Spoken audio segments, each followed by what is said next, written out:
Good morning YouTube, welcome back to my channel. Today's video we are going to be working with some Nepenthes tropical pitcher plants. I just received a small little order here with some little hybrids in, and I wanted to show them to you, and I wanted to show you how we pot them up as well. I left a couple of them unpotted, that way you guys can check out what the roots look like, what the leaves look like, sort of from the underside. The roots, they're surprisingly fine and easy to break. They're actually right down here on the table, so I was just going to show you this guy in my hand here.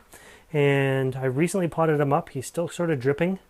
I'm using square pots this time just because it's more space efficient, and they came in quite big. I'm really happy with the size of this guy anyways. There's the tag for him. Glandularula crossboschiana. And I'm going to put him on the table there. Then what we'll do is we'll take the camera, I'll show you the other new ones. There's only a few. And I'll show you sort of the material I'm going to use to pot up the last two, the pots, and then we'll get started potting up some Nepenthes. Alright, so I'll move in a little closer so we can see the new ones. And I just quickly potted these guys up here. So this is an Albama crossvicii. This is another one that came in quite large. Hirsuta crossspatulata. Now, I got a couple of duplicates. So the first one that you've seen, we're going to be potting up another one. And the Hirsuta spatulata there, we're going to pot up another one of those as well. And then this one here, a big pot of Vicii cross platychilla. So these guys are going to be all sort of highland intermediate plants. Being they're hybrids, and I don't grow many hybrids, they're going to be really hardy compared to some of the species that I do grow. It's going to be pretty hard to go wrong with them. But what we'll do is, you can see my pots here, because they were larger plants, I found a couple larger pots. And the mix behind me here, I have some furbark, Douglas furbark, and some perlite mix. And then I have some just moist sphagnum moss. The majority of the mix is going to be sphagnum moss, but we want just to add some pine bark or some fir bark and some perlite just to keep it light and airy.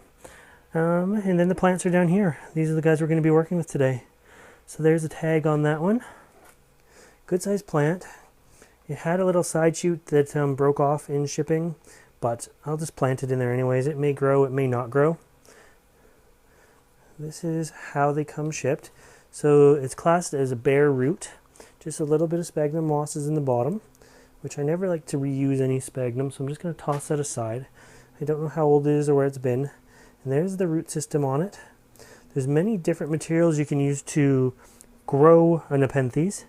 The one I'm using isn't necessarily the end-all be-all, it's just the materials that I have in my local area. A lot of people will use coconut husk, coconut fiber, peat moss is another one. There'll be all kinds of mixes to use.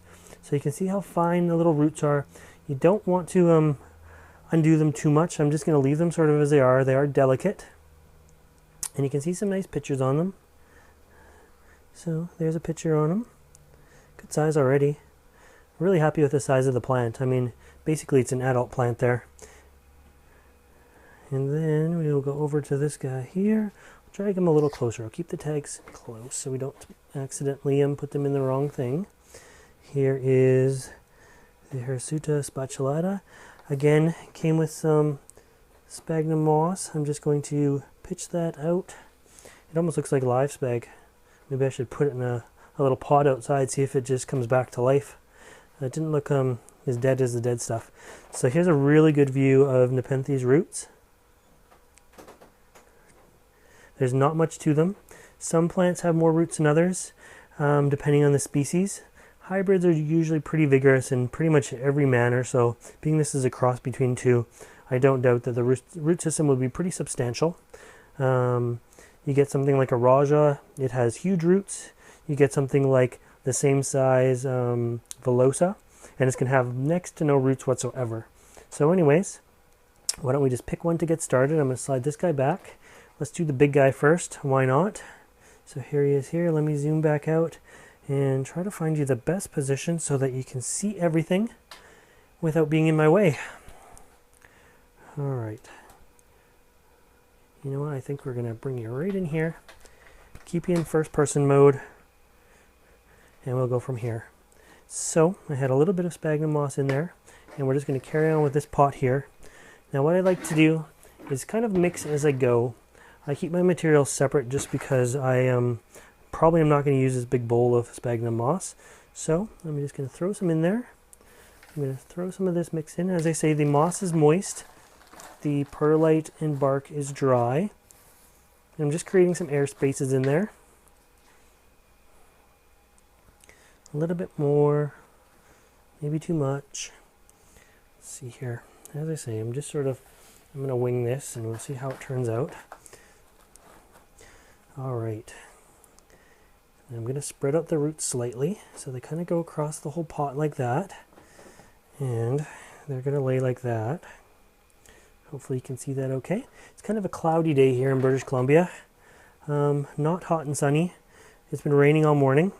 I went out to the garden and I grabbed some fresh bamboo. I cut that and we're going to use it as a stake for this guy. And I'm going to stake him already so that he's going to be much easier to work with the stake to lean against. And I can see that I'm not crushing any roots right now by waiting to stake him later. I just sort of staked around the roots. So let's see here. So you can see how I sort of did that.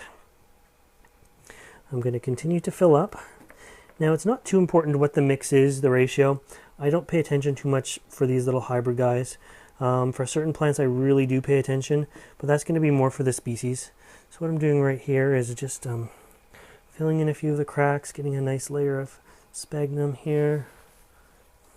Putting some of the dry back in, just kind of knead it up and mix it in together. Good way to do it. Do that again for the other side. You can see this is going to go really quickly. Being that these plants just came out of transport, what I'm going to do after I finish this, probably not on camera just because it's going to be messier, but I'm going to give them a good water. I'm going to flush the pot with fresh water, make sure all the media is packed in tight. Let me elaborate on tight. Tight enough that it keeps the plant in, and we don't want to compress the media, especially right off. But there'll be a little bit of shrinkage when you water it, and I might have to top up with a few more pinches of moss. Now, let's see here. Off to the side, I have my trusty zap straps, which I just grabbed, and I'll zoom you back out. Now that he's doing pretty good there, we're going to give him a stake. I like to use zap straps for this. It keeps it sort of nice and loose, and I know it's not going to let go. So, zap that guy on there. Now this vine, because Nepenthes are actually vines, so now this vine is going to be able to have some support and continue to grow up the vine. I may chop the thing a little bit because it's going to take a while to get going. And as it gets going, it's also going to establish some more roots, which is going to make it that much sturdier in the pot. But once they get up to this size, you kind of have a choice. You can let them flop over, or if they're in a hanging basket, they could hang. Or because they're a vine, they're going to need some kind of support. In the wild, I imagine they would kind of scramble up a tree, and every time they threw out a pitcher like this, it would almost wrap around a branch and hold itself up. It hasn't had that luxury so far. And I think I'll turn that sideways. Just make sure it's good and straight. I'm just working from behind now. Just might as well get it perfect. Throw in a bit more. Give it a little bit there. That'll mix into the surface area a bit. That way it'll be a reminder too that I didn't just use straight moss on there. And so as I say, we would then give that guy water and he'll be done. Make sure you keep your tag.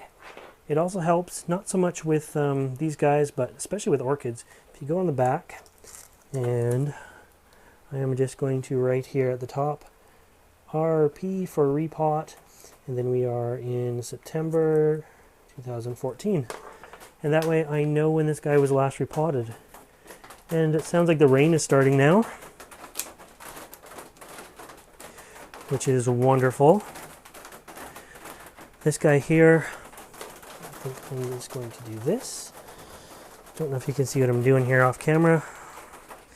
I'm punching a little hole in the moss, and I'm just going to shove that broken piece into the hole there.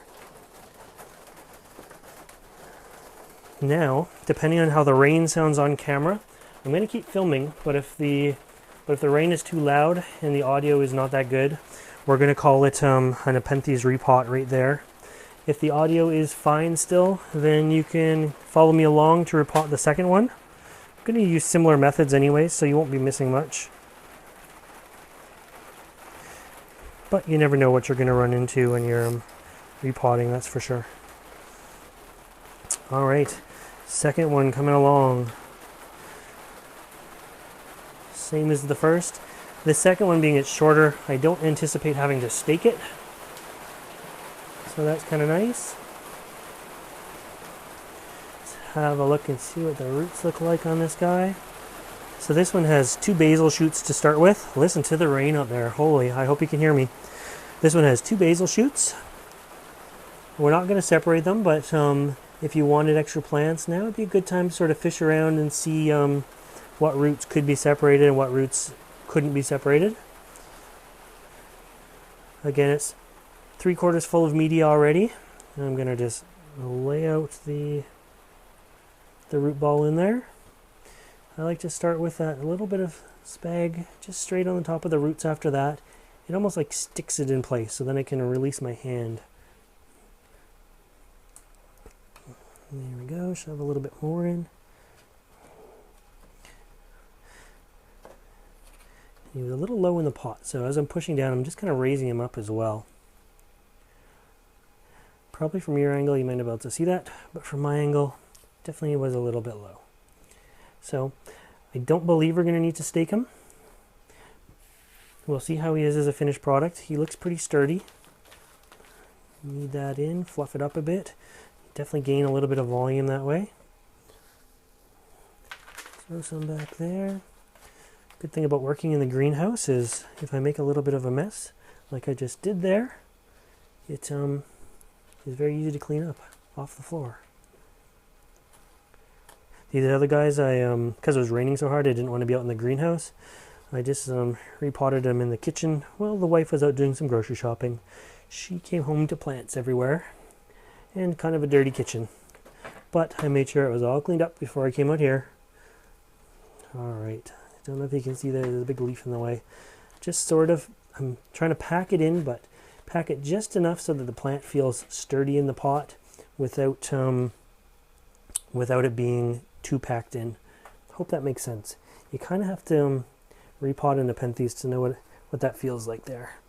Kind of the same with an orchid too. You want to make sure it's secure in the pot, but not too secure with the media packed down. Put a little bit more of this on the top. Again, just to remind me what the mix is like. Somewhere the tag is around. And again, I'm going to find a clear spot here. And repot. Oops. September 14th. These guys, they're good for years in the pot. They generally outgrow the pot before the media. I find, unlike orchids that really need repotting every year or two, a lot of times these guys will go 3 or 4 years without needing to be repotted. And there we go. There are 2 more potted up. So those look really good. As I say, I like the square containers because they're so space efficient. And those are my new Nepenthes. I hope you liked this video. Checking out what Nepenthes roots look like. Kind of figuring out how to pot them up.